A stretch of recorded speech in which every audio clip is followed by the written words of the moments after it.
हम क्या सीखेंगे इस चैप्टर में?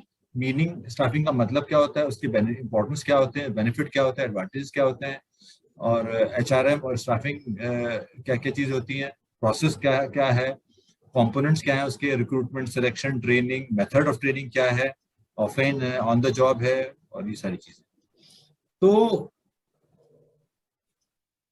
अब इसने क्या बोला है कि एक ऑर्गेनाइजेशन के पास जो है वो खूब मशीनरी हो, खूब पैसे हो, उसका प्लानिंग बढ़िया हो, सब कुछ हो, तो क्या वो सक्सेसफुल होएगी?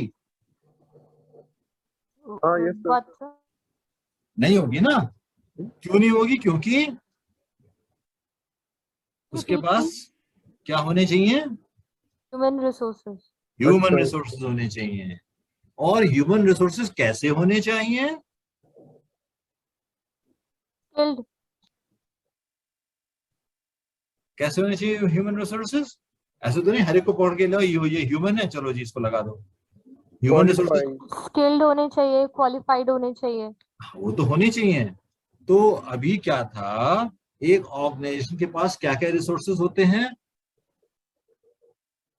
फिजिकल रिसोर्सेज में क्या क्या होते हैं? जैसे मशीनरी, मशीन, लैंड, ये वो सब होता है। और क्या होते हैं? फाइनेंशियल रिसोर्सेज होते हैं। कैसे? पैसा होता है, कैश, पैसा होता है। तो ह्यूमन रिसोर्सेज जो है वो उसको यूटिलाइज करते हैं। अच्छा। तो कैसे ह्यूमन रिसोर्सेज होने चाहिए वो?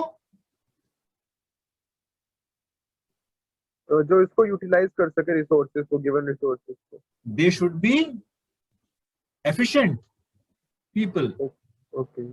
वो समझदार लोग होने चाहिए, स्किल्ड लोग होने चाहिए, जो कि इन रिसोर्सेज को एफिशिएंटली इस्तेमाल करें। ये थोड़ी कि इसको वेस्ट करें, वरना तो ऑर्गेनाइजेशन लॉस में हो जाएगी। इशिता समझ रहे हो बेटा? अच्छा। कि जो बंदे आपके पास हों वो एफिशिएंट होने चाहिए, हार्ड वर्किंग होने चाहिए, and they are the most important asset of an organisation. Okay देखो बेटा, अगर आपकी एक ऑर्गेनाइजेशन ए है, एक ऑर्गेनाइजेशन बी है, ए के पास भी वो फाइनेंस खूब है, बी के पास भी है। हाँ। ए के पास भी मशीनरीज हैं, बी के पास भी है, लेकिन जो ए के पास हैं वो उसके एफिशिएंट लोग हैं उसके पास, और बी के पास उतने एफिशिएंट नहीं है। तो कौन राइज करेगा फास्ट? बी। तो ए मतलब ऑर्गेनाइजेशन जिसके पास, हाँ। क्योंकि उसके पास लोग अच्छे हैं। हम्म।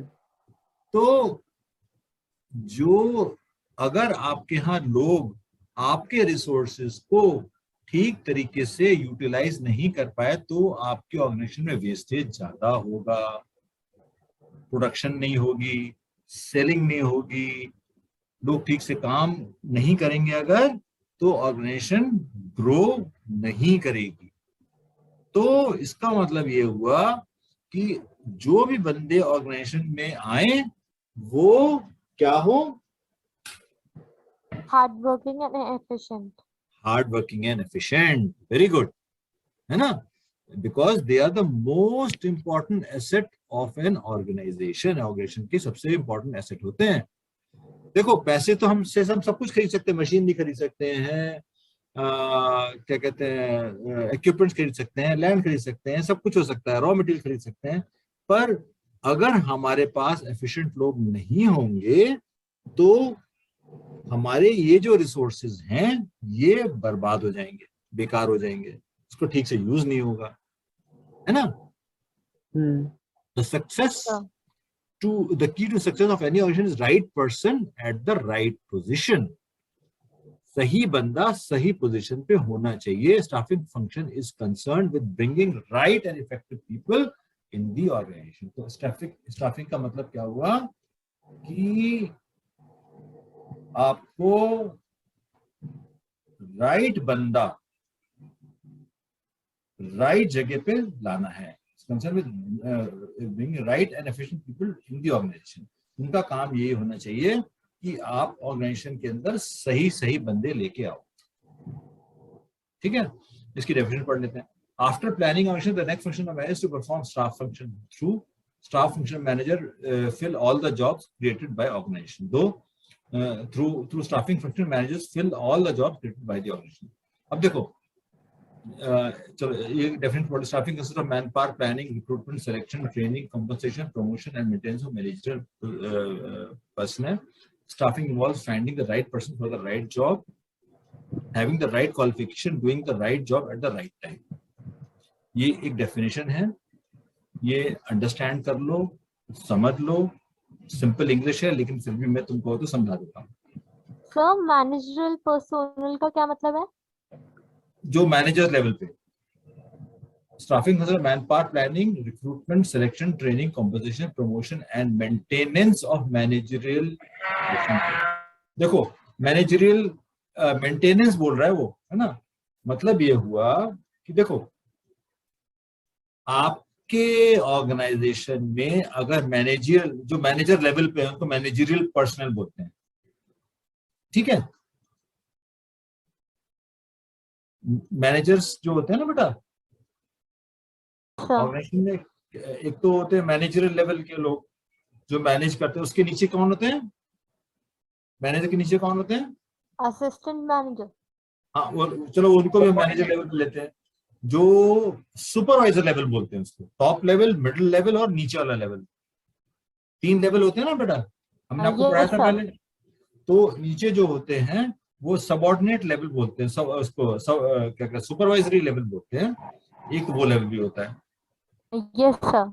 अब क्या है कि जो मूवमेंट है वो सुपरवाइजरी लेवल और उससे नीचे का बहुत ज्यादा है। जैसे फॉर एग्जांपल एक वर्कर है ना, वो एक जगह काम करता है, थोड़े दिन में कहता नहीं अब मेरे को यहाँ काम में मजा नहीं आ रहा है, कोई प्रॉब्लम हो जाता है, तो ऑर्गेनाइजेशन को बहुत फर्क नहीं पड़ता, ये नहीं करेगा दूसरा कर लेगा।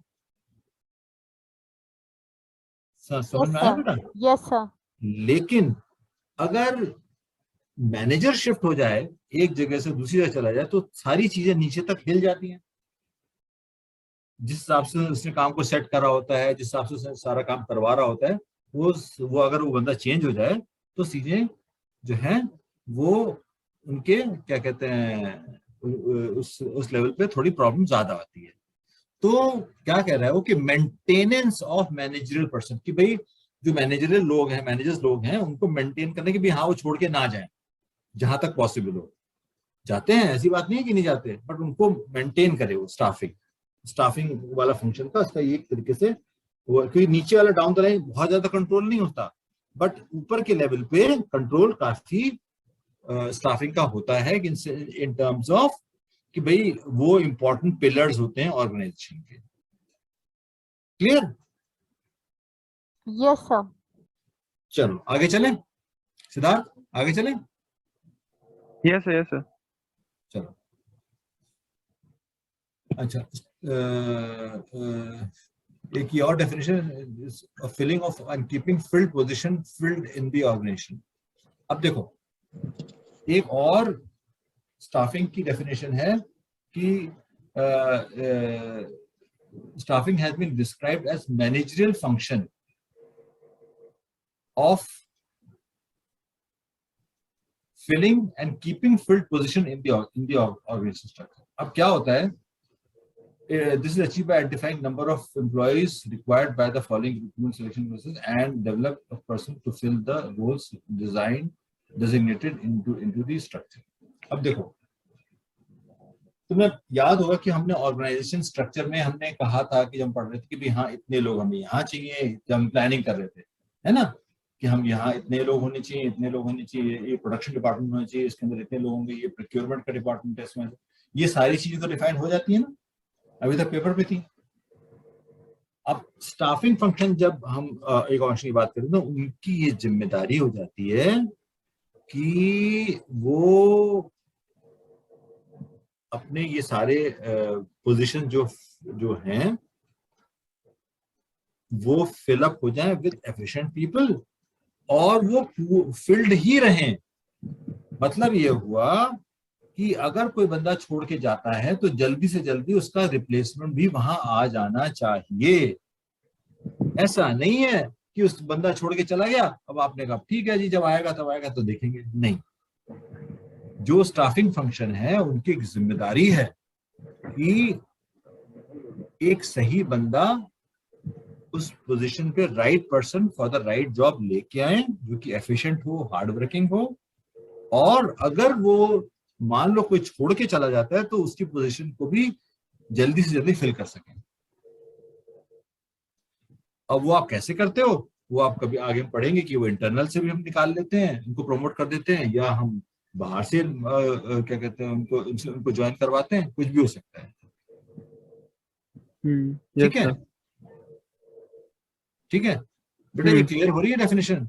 Staffing consist of manpower planning, देखो ये ना, recruitment, selection, training, compensation, promotion and maintenance of managerial personal.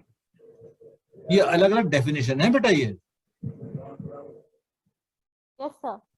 ठीक है, आगे चलें। Yes sir. Yes sir.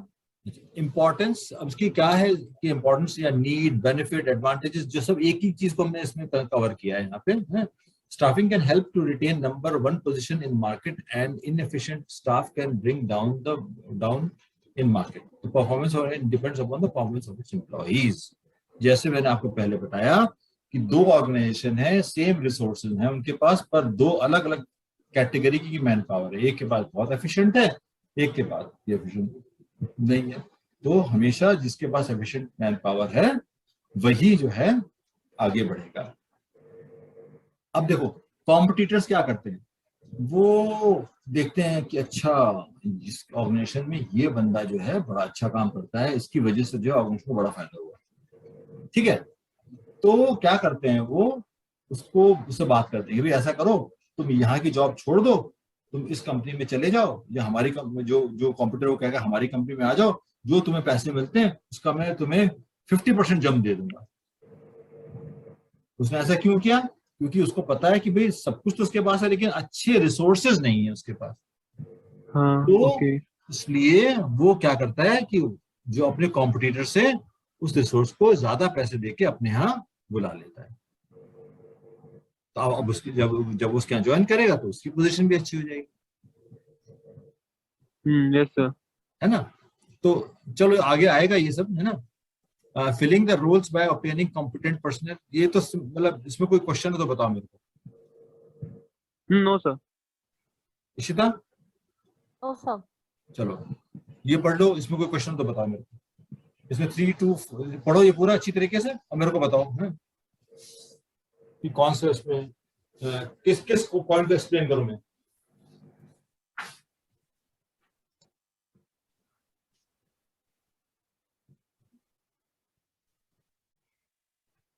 Sixth point. Okay Siddharth तुम बताओ बेटा, कौन सा एक्सप्लेन करूं? नहीं मेरे को तो आ गया समझ। सारे आ गए तो बताओ। हाँ, थर्ड 6 बताओ, फिर इशिता को समझाओ। ओके, तो improving job satisfaction and morale of employee में क्या है कि जो क्या कहते हैं स्टाफिंग फंक्शन है वो सिर्फ एम्प्लॉयज को क्या कहते हैं अपॉइंट करने से ही कंप्लीट नहीं हो जाता कि स्टाफिंग फंक्शन में हमने बस स्टाफ बना लिया, स्टाफ को अपॉइंट कर लिया तो बस स्टाफिंग हो गया। ऐसा कुछ नहीं है। उसमें हमें जो हमने स्टाफ करा है, जितने भी एम्प्लॉयज स्टाफ में मतलब एज अ स्टाफ आए हैं, तो उन्हें पहले हमें क्या कहते हैं ट्रेनिंग देनी पड़ेगी एज अ उनकी क्वालिफिकेशन के हिसाब से, फिर उन्हें प्रमोशन देना पड़ेगा है, उनका फिर कंपनसेशन देना पड़ेगा। फिर इससे क्या होगा, कंपनसेशन और प्रमोशन से ऐसा इन सब चीजों से उनका उनका मोरल बढ़ेगा। क्या कहते हैं वो मोटिवेट होंगे और काम करने के लिए, जिससे कि क्या कहते हैं ऑर्गेनाइजेशन में मतलब डेवलपमेंट और ग्रोथ होगी। Good, very good.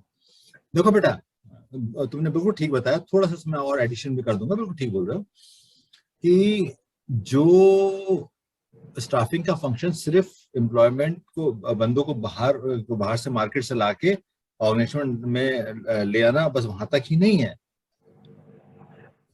वो ऑर्गेनाइजेशन में रिटेन्ड रहें, ऑर्गेनाइजेशन में ज्यादा दिनों तक काम करें। ऐसा कब होगा? जब उनको जॉब में सेटिस्फैक्शन मिलेगा, उनको लगेगा कि हाँ ऑर्गेनाइजेशन उनके बारे में सोचती है, उनका मोरल बूस्ट होगा। कब होगा मोरल बूस्ट? जब उनको उनके काम में उनको एप्रिसिएशन मिलेगा, किसी को बोनस ज्यादा मिल जाएगा, किसी को किसी और तरीके का रिकग्निशन मिल जाएगा। तो एचआर का फंक्शन या स्टाफिंग का फंक्शन ये भी है कि जो बंदे उनके यहाँ ऑर्गेनाइजेशन में काम कर रहे हैं वो हैप्पी रहें, उनके अंदर जॉब सेटिस्फैक्शन हो। कि भाई सपोज कोई बंदा कहता है कि जी मैं तो 2 साल से ये काम कर रहा हूँ, मेरे को तो जो है अब कोई और अच्छा काम दीजिए। तो ये काम स्टाफिंग वाले का है कि उसको बंदे को अंडरस्टैंड करे, और बंदा अगर अच्छा है तो उसको और काम दे, दूसरे उसको कहीं मूव करे। वो सब हम आगे पढ़ेंगे जब उसको हम ट्रांसफर की बात करते हैं या प्रमोशन की बात करें, तो सब आएगा। बट ये भी एक स्टाफिंग का फंक्शन है। क्लियर हुआ बेटा yes Ishita? Sir, yes sir. है ना? कि भाई क्या कहते हैं, staffing does not and only in when it includes training, promotion, compensation. Compensation का मतलब समझते हो क्या होता है बेटा? Yes sir. नहीं जो इशिता आप बताओ। इंक्रीमेंट दिया जाता है। कॉम्पनसेशन नहीं, कॉम्पनसेशन तो इंक्रीमेंट अलग है, कॉम्पनसेशन अलग है। कॉम्पनसेशन सिद्धार्थ बताओ। जैसे हम अकाउंटिंग में करते हैं, जैसे कुछ रिजर्व्स होते हैं, तो उसमें क्या होता है, जैसे कि एक as a kind of workman reserve होता है, वर्कमैन कंपनसेशन रिजर्व होता है। तो उसमें जैसे जो क्या कहते हैं, मैन पावर होती है या फिर जो वर्कर्स होते हैं, उन्हें कुछ हो जाए या फिर उनका एज अ नहीं नहीं नहीं कुछ। नहीं, वो ठीक है, तुम्हारा वो कॉम्पनसेशन का मीनिंग अलग है, बट कॉम्पनसेशन का यहाँ मीनिंग कुछ और है। ओके। जहाँ कॉम्पन इंसेंटिव। है, sorry, incentive. Sort of, but मैं एक्चुअल मीनिंग बताता हूँ। कॉम्पनसेशन का मतलब होता है salary okay. Plus benefits. Salary plus benefits, उसको हम कॉम्पनसेशन बोलते हैं। ओके। ठीक है? एक ऑर्गेनाइजेशन के अंदर जब आप जाते हो तो आपको क्या कहते हैं, सैलरी मिलती है। हाँ, यस यस सर। सर। और साथ में साथ कुछ बेनिफिट्स भी मिलते हैं, कि जैसे इंश्योरेंस हो गया, फूड अलाउंस हो गया, ये हो गया, वो हो गया। तो इन सबको का टोटल जो होता है उसको कहते हैं कॉम्पनसेशन। ठीक है? Yes sir. क्लियर हुआ? Yes sir. सर। तो बंदे को अगर आप कॉम्पनसेशन उसको ठीक दे रहे हो, मार्केट के हिसाब से दो, तो हैप्पी रहेगा, रुका रहेगा। अगर आपको कम दोगे, उसको कम पैसे मिलेंगे उसको यहाँ पे, तो छोड़ देगा ऑर्गेनाइजेशन। ठीक है? Yes sir. Yes yes sir. Sir. चलो आगे चलें। सर। Yes sir. चलो, तो ये देख लिया, ये क्या कहते हैं, सब उसके स्टाफिंग के वो हैं। Please the right person, right of filling up the roles of and being competent, key to effectiveness and other function, improve job satisfaction, morale, help in competing, optimal relation, human resources growth, ये सारे कुछ हैं, same चीजें। अच्छा, अब HRM क्या होता है? Human resource management. हाँ, है ना? तो अब स्टाफिंग और एचआरएम में ये क्या चीजें, दो अलग अलग चीजें हैं क्या? देखो, human resource management is a part of management process which develops and manages the human elements of the enterprise, considering their knowledge, skills, creativity, talent, potential, and contribution towards organization objectives. Human resource management involves determining the organization need of human resources, recruitment, and selecting the best employee, training, development, compensation, and rewarding the and rewarding the employees. It also includes activities related to licensing. Generally, when these functions are carried out in small scale level, in small organization, by every manager, we call it as staffing function by line managers. And अब तो मैं एक बड़ा simple सा मैं एक example लेके बताता हूँ।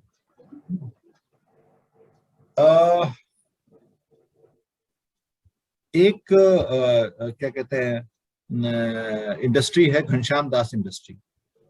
फादर का नाम है घनश्याम दास, उसके 3 बेटे हैं, राम और प्रमोद और विनोद। ठीक है?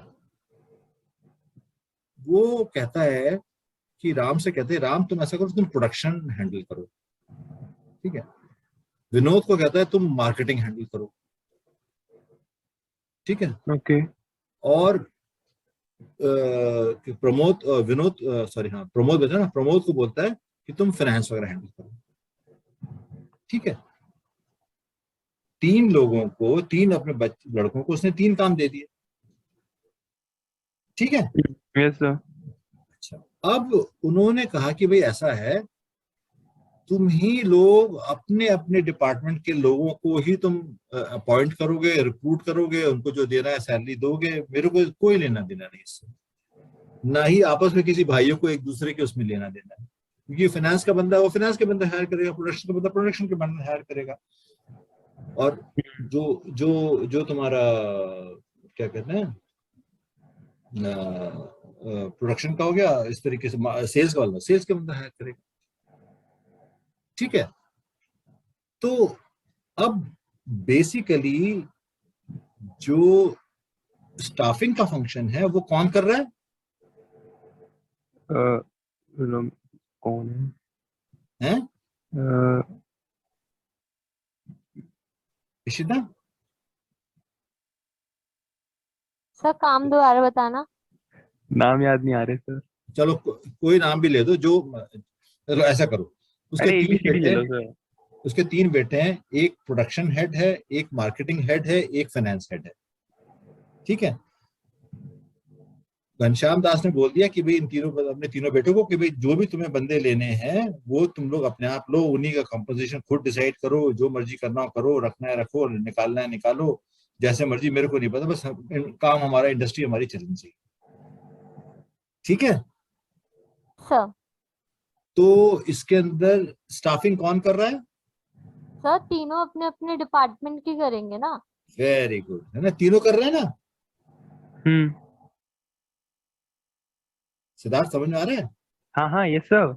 अच्छा, अब जो, क्योंकि ऑर्गेनाइजेशन छोटी थी, इस वजह से तीनों ने अपने अपने बंदे हायर करते हैं लोग, और काम जब उनसे काम कराते हैं, जो छोड़ के जाता है फिर दूसरा बंदा हायर कर लेते हैं, इस तरीके से करते हैं, ठीक है। Yes sir.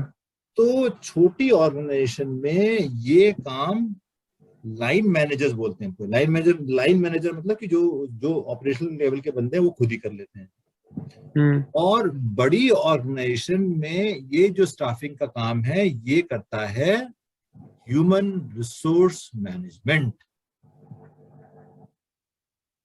एक बड़ी ऑर्गेनाइजेशन में एक ये अलग से डिपार्टमेंट होता है, एचआरएम का, एचआर डिपार्टमेंट बोलते हैं इसको।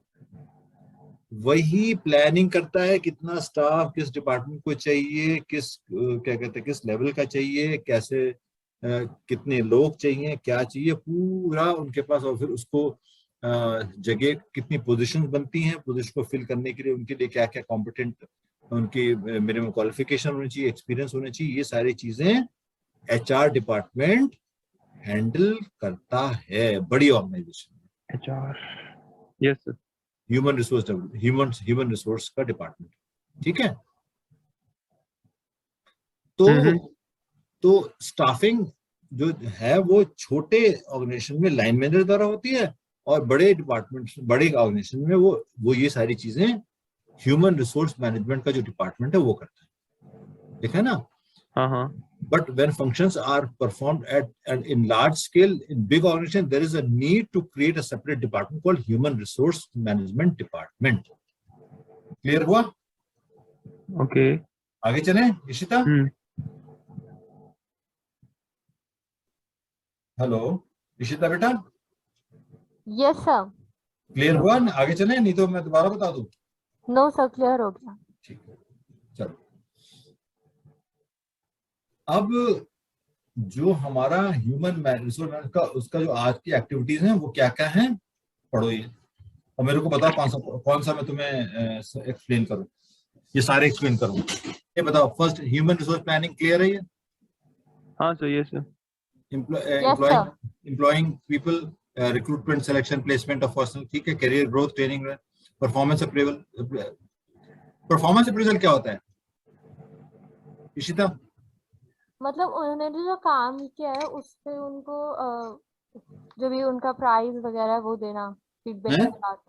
सॉरी? जो उन्होंने काम किया है उनकी जैसी परफॉर्मेंस है हाँ उसके मुताबिक उन्हें प्राइस देना, जैसे कि जो लास्ट में मिलता है उन्हें, और विद फीडबैक कि उन्हें क्या करना चाहिए और ग्रो करने के लिए। हाँ, to some extent you are right, yes. मतलब क्या होता है, ईयरली परफॉर्मेंस अप्रेजल होता है कि भाई उन्होंने पूरे साल भर कैसा काम किया, अच्छा काम किया, बुरा काम किया। बॉस जो है उनको अप्रेज करता है कि हाँ भाई तुमने ये काम ठीक किया, ये काम, ये तुमने अचीवमेंट तुम्हारे ये रहे ऐसे, और ये तुमने ठीक नहीं किया, ये तुम्हें यहाँ पे इम्प्रूव करना है। इस तरीके का फीडबैक जो है वो देना होता है। ये भी उसका एचआर का काम होता है, परफॉर्मेंस अप्रेजल का। ठीक है, हाँ। अच्छा, अब बताओ इंसेंटिव। इंसेंटिव क्या होता है बेटा? कि चलो इशिता, पता है इंसेंटिव क्या होता है? इंसेंटिव मतलब जो उनके काम पर खुश होके उन्हें और पैसे दिए जाते हैं वो। हाँ, very good. To some extent, जैसे क्या कहते हैं, एक होता है motivation by offering financial and non financial incentive. मतलब ये हुआ कि जैसे परफॉर्मेंस बोनस बोलते हैं इसको, कि आपने अच्छा परफॉर्म किया तो हम आपको 1 लाख बोनस देते थे, हम इस बार आपको हम 1.25 लाख बोनस देंगे, आपने आपने अच्छा काम किया, है ना? इंसेंटिव दे दिया ना उसको, है ना? Motivation by offering financial and non अभी फाइनेंशियल इंसेंटिव क्या हुआ? आपने उसका कहा कि भाई तुम्हें बोनस इस साल, एक साल सबको नॉर्मली 1 लाख मिला है, तुम्हें हम 1.25 लाख बोनस देंगे।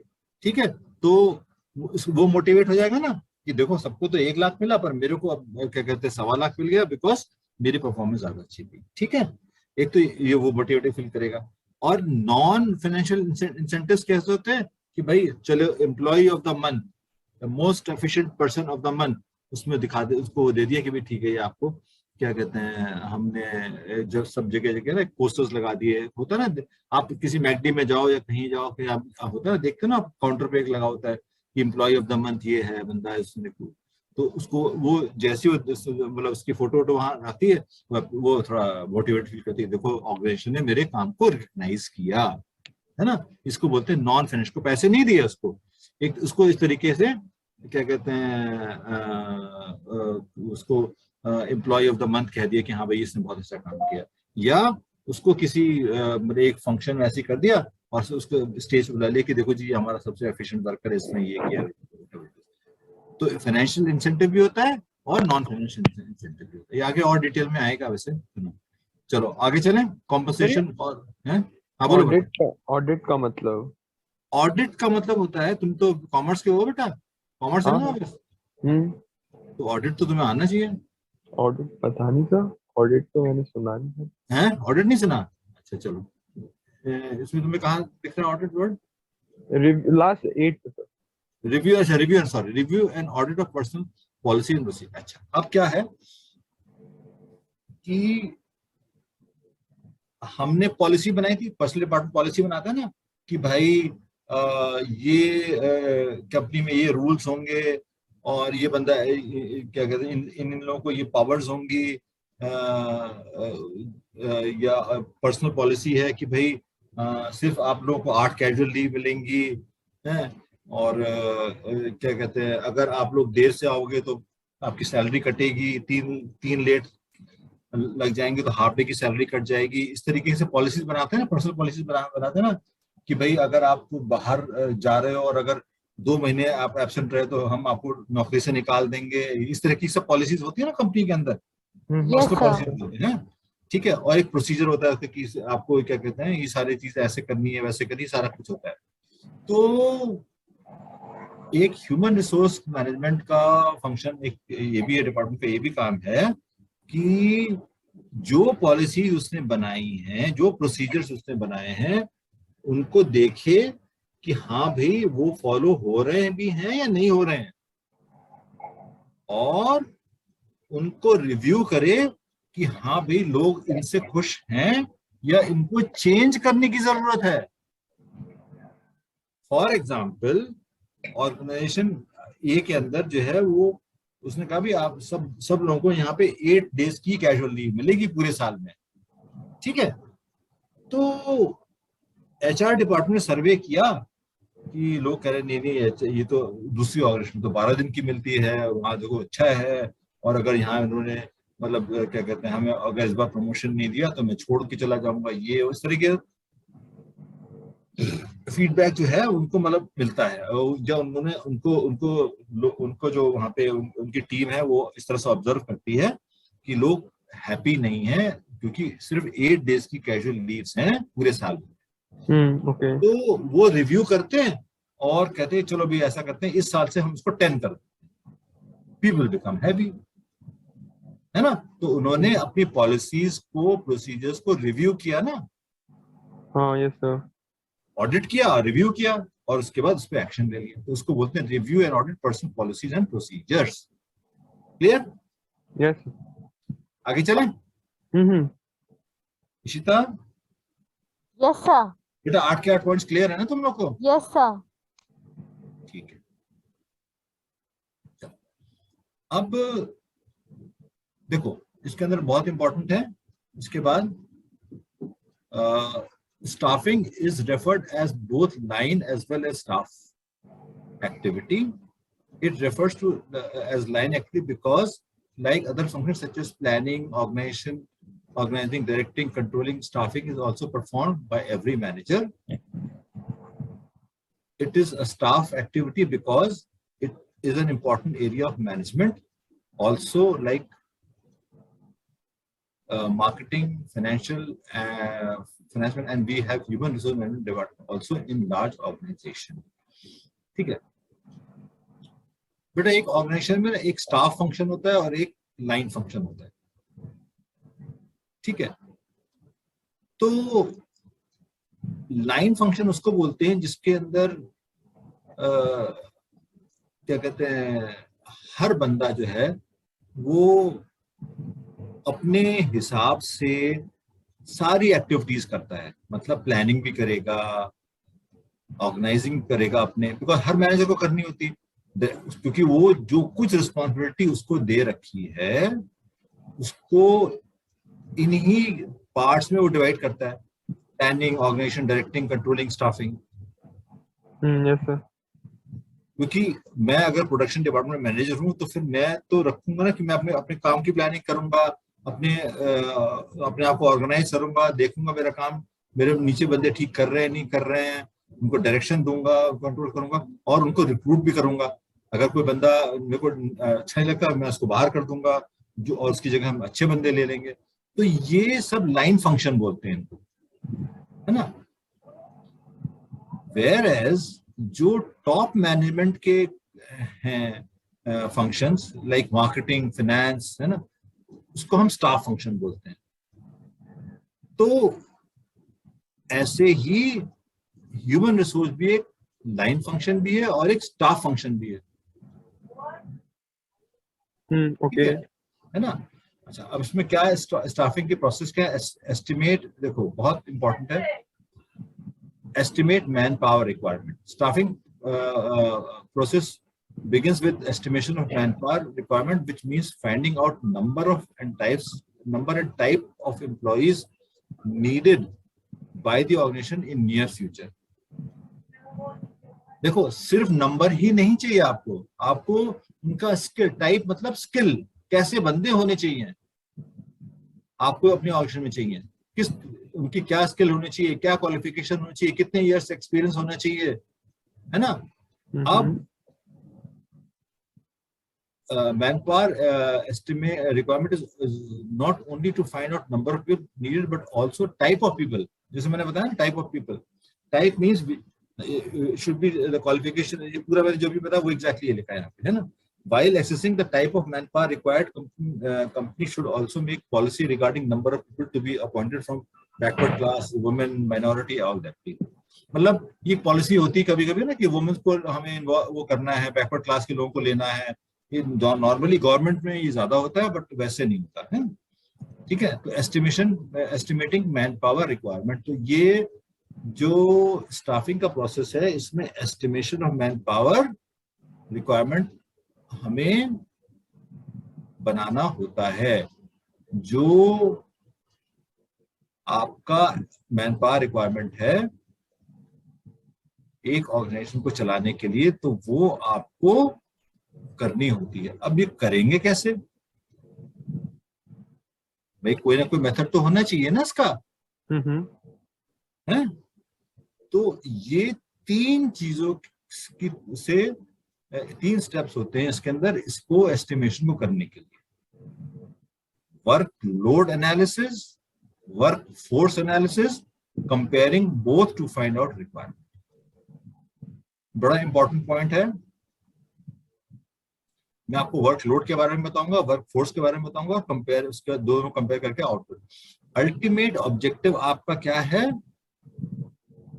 कि आपकी ऑर्गेनाइजेशन के अंदर कोई भी पोजीशन जो रिक्वायर्ड वो खाली नहीं होनी चाहिए, और उसमें एक हार्ड वर्किंग, एक एफिशिएंट मैन पावर वहां पे होना चाहिए। यही है ना? ठीक है। अच्छा, अब हम ये एस्टिमेशन करेंगे कैसे कि भाई हमें कितनी मैन पावर चाहिए? तो इसके 3 स्टेप है, workload analysis, workforce analysis and comparison. अब देखो, वर्कलोड एनालिसिस क्या है? This requires finding the number and type of employees required to perform various job design in the organisation structure. मतलब ये हुआ कि एक ऑर्गेनाइजेशन के अंदर आपको ये निकालना है कि किस डिपार्टमेंट में कितने लोग चाहिए और किस टाइप के चाहिए। टाइप का तो मैंने मीनिंग बताया ना आपको। टाइप मतलब क्या होता है इशिता? टाइप प्रकार। हाँ नहीं, तो मैंने अभी बताया ना एम्प्लॉय टाइप। एम्प्लॉय कि वो क्वालिफिकेशंस वाले, स्किल है बेटा? क्वालिफिकेशंस और स्किल्स वाले। हाँ हाँ हाँ, है ना? कि सिर्फ नंबर ही नहीं कि कौन से एक्सपीरियंस। अब फॉर एग्जांपल अगर हम कॉम्पनसेशन की बात करें, देखो अगर एक ऑर्गेनाइजेशन को जनरल मैनेजर चाहिए फाइनेंस में, क्वालिफिकेशन अगर की क्या कहते हैं सीए हो, और उसको 20+ इयर्स का एक्सपीरियंस हो, बिकॉज जनरल मैनेजर का अगर मैंने नाम लिया तो उसको 20+ इयर्स का एक्सपीरियंस होना चाहिए, तभी उस लेवल पे पहुंचेगा ना, है ना? और एक मेरे को अकाउंट मैनेजर चाहिए, तो मैंने उसकी भी क्वालिफिकेशन ये रखी, बट उसका एक्सपीरियंस क्या रखा? 2 इयर्स एंड प्लस, है ना? तो मेरा कहने का मतलब ये है कि उसने कैटेगराइज कर दिया, ये ठीक है, एक जीएम का लेवल चाहिए, 3 मैनेजर चाहिए, इस तरीके से चाहिए। ऐसा तो नहीं कर सकते ना कि एक जीएम को हम 2+ इयर्स के एक्सपीरियंस पे ले लें, है ना? ठीक है ना? तो क्योंकि उसका कॉम्पनसेशन भी हिसाब से होगा, जिसको 20 साल का एक्सपीरियंस है उसको 20 साल का एक्सपीरियंस होगा, है ना? Yes sir. ठीक है। तो हम क्या कर रहे हैं? वर्क लोड एनालिसिस कर रहे हैं कि भाई हमारे यहाँ हमें हमें कौन कौन से बंदे, कौन कौन से डिपार्टमेंट किस कितने टाइप के चाहिए, टाइप ऑफ एम्प्लॉइज चाहिए हमें to perform various jobs design. सारी जॉब्स डिफाइंड है कि इस बंदे को ये करना है, इस बंदे को ये करना है, इस लेवल पे ये, इस लेवल पे ये करना है, इस लेवल पे ये होना है, ऐसा होना है। ठीक है। अब होती है वर्क फोर्स एनालिसिस। अब आप ये कहोगे यार वर्क फोर्स एनालिसिस क्या होती है? It means analyzing existing workforce or employees already occupying the job position and how many of them are overburdened and underburdened. अब एचआर का फंक्शन होता है कि भाई ठीक है, हमें ये तो हमारे ऑर्गेनाइजेशन में चाहिए। अब ऑर्गेनाइजेशन में कुछ लोग तो काम कर ही रहे होंगे ना बेटा ऑलरेडी। Yes sir. तो उसको हम बोलते हैं वर्कफोर्स एनालिसिस, कि कौन कि इनमें से कितने बंदे काम कर रहे हैं, फील्ड कितनी पोजीशंस हैं, और उनमें कौन ओवरबर्डन है या कौन क्या कहते हैं अंडरबर्डन है। अगर अंडरबर्डन है तो उसको और रिस्पॉन्सिबिलिटी दे दी जाए, जो ओवरबर्डन है तो उसकी जगह हम एक दूसरा एम्प्लॉय और लगाएं उसके साथ में एडिशनल। करेक्ट? Yes sir. अच्छा, अब इन सबको करने के बाद आप क्या करते हो? कंपैरिजन बनाते हो कि भाई ऐसा है ना कि ये तो हमें टोटल हमने वर्कलोड एनालिसिस कर ली, इसके एनालिसिस के बेस पर हमने देखा कि हमारे पास ये मैन पावर है, जो इनका डिफरेंशियल आएगा वो हमारी रिक्वायरमेंट हो गई। मतलब ये हुआ कि वर्कलोड एनालिसिस में आपने बोला था कि हमें 5 प्रोडक्शन के मैनेजर्स की जरूरत है, जिस हिसाब से हमारा प्रोडक्शन होता है और आगे आने वाले टाइम में हमें 5 प्रोडक्शन मैनेजर्स चाहिए। आपने एनालाइज किया कि हमारे पास कितने हैं, हमारे पास तो सिर्फ 4 ही हैं।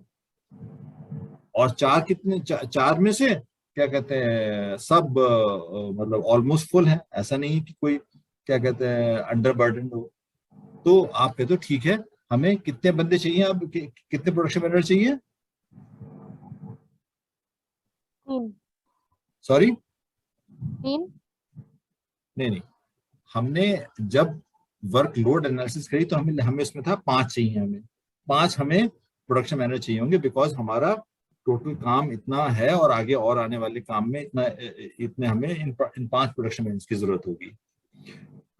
वर्कफोर्स एनालिसिस करी, वर्कफोर्स एनालिसिस मतलब कि एग्जिस्टिंग मैन पावर एनालाइज की, तो उसमें हमारे पास कितने थे, 4 थे।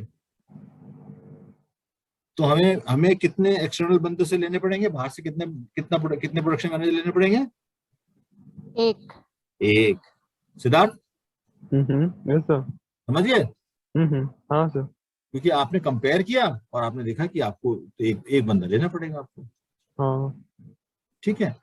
अच्छा, अब हमें ये भी सोचना पड़ता है कि कोई लोग अगर ओवरबर्डन है तो वहां पे एडिशनल मैन पावर देनी पड़ती है, जो अंडरबर्डन है तो उनको फिर एडिशनल रिस्पॉन्सिबिलिटी देनी पड़ती है या उनको शिफ्ट कर देते हैं। अब एक क्लर्क है, क्लर्क को आप वो देखते हैं वहां पे, भाई इस डिपार्टमेंट में तो ये जो क्लर्क का काम तो बहुत ज्यादा है नहीं, यहाँ पे तो उसको सिर्फ क्या कहते हैं 3 घंटे का काम है। तो हम उससे कहते हैं भाई ऐसा है, तू प्रोडक्शन डिपार्टमेंट में भी क्लर्क का जॉब कर रहा है, पर क्या कहते हैं हमें तो मार्केटिंग में एक क्लर्क चाहिए जिस जहाँ पोजीशन खाली है, तो हम उसका वहां पे ट्रांसफर कर देते हैं। और यहाँ का जो 3 घंटे का काम है ये इंटरनल जो बाकी और क्लर्क्स हैं उनमें डिस्ट्रीब्यूट कर देते हैं। तो ये काम किसका है? ये सारा काम कौन सा डिपार्टमेंट करता है? HR डिपार्टमेंट करता है। सिद्धार्थ समझ में आ रहा है बेटा? हाँ सर। ठीक है, हैं?